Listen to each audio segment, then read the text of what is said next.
Hello' guys, কি খবৰ আপোনালোকৰ? আশা কৰোঁ আপোনালোকৰ খবৰ ভালে। আজি মই গধূলি ভাবিলোঁ মোৰ গাটো অকণমান বেয়া, অকণমান জ্বালা কৰি চিকেন চিলি বনাই খাওঁ। বনালোঁ, ইভিনিঙৰ বস্তু আপোনালোকক পঠালোঁ, কিন্তু ভিডিঅ'টো দিয়া নহ'ল। এতিয়া মই ভাবিছোঁ আপোনালোকৰ মাজত ভিডিঅ'টো শ্বেয়াৰ কৰোঁ। যদি ভিডিঅ'টো চাই ভাল লাগে, লাইক কমেণ্ট আৰু শ্বেয়াৰ কৰিব। মই কিন্তু আজিলৈকে বনাওঁ নাই, আজি প্ৰথম বনাইছোঁ আৰু ভিডিঅ'টো স্কিপ নকৰাকৈ আপোনালোকে শেষলৈ যোৱা। আহক এতিয়া ভিডিঅ'টোৰ মাজলৈ।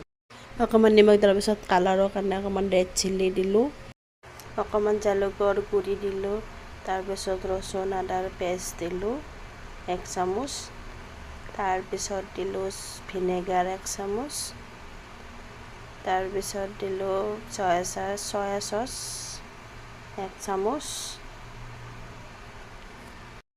কণী এটা ফেটি থৈ দিছিলোঁ, কণীটো দিলোঁ।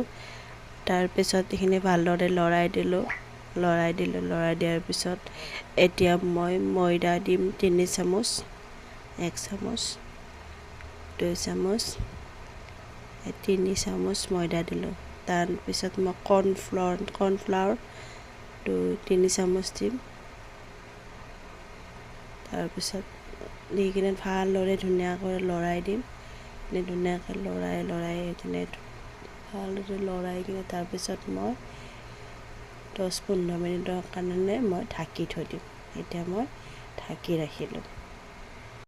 কেঁচুতে মই কেৰাহীত তেলটো গৰম হ'ল, তাৰপিছত মই এপিচ কৰি চিকেনখিনি ফ্ৰাই কৰি ল'ম।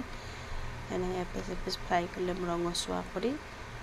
তাৰপিছত বাকীখিনি আপোনালোকক দেখুৱাই যাম, আপোনালোকে চাই যাব। মইতো চিকেন বেছি লোৱা নাই, 1 পোৱা লৈছোঁ, সেইটো কাৰণে কণী এটা দিছোঁ। এখন মই প্লেট ল'লোঁ, প্লেটৰ ওপৰত এখন কাগজ পাই দিলোঁ, যাতে তেলটো প্লেটত নালাগে ন, কাগজত লাগিব। সেইটো কাৰণে কাগজ এখন পাই লৈ চিকেনবিলাক উঠাই ল'লোঁ। ভাজি কিনে ৰঙচুৱা কৰি দেখিবলৈ কি ধুনীয়া হৈছে ন, ৰঙা কৰি এনেকৈ ভাজি ল'ব লাগিব। দেখিছে আপোনালোকে চিকেনটো ইমান ধুনীয়া ৰঙচুৱা হৈছে। গোটা ৰচুন, গোটা আদা আৰু কেঁচা জলকীয়া 2টা দিলোঁ, ভাজি লোৱাৰ পিছত কেপচিকাম আৰু পিঁয়াজ দিলোঁ। এইখিনি ভালদৰে লৰাই আছোঁ, ভালদৰে ধুনীয়া কৰি লৰাই আছোঁ, চাই থাকিব আপোনালোকে। তাৰপিছত এইখিনি টমেটো চচ 2 চামুচ দিলোঁ, তাৰপিছত 2 চামুচ চয়া চচ দিলোঁ। তাৰপিছত ধুনীয়াকৈ এতিয়া লৰাই আছোঁ, লৰাই থাকিব ধুনীয়া কৰি। তাৰপিছত মই কৰ্ণফ্লাৱাৰ 2 চামুচ ধুনীয়া কৰি পানী দি গুলি ৰাখিছিলোঁ, এতিয়া দি দিলোঁ। এইটো দিলে তাৰমানে ধুনীয়া অকণমান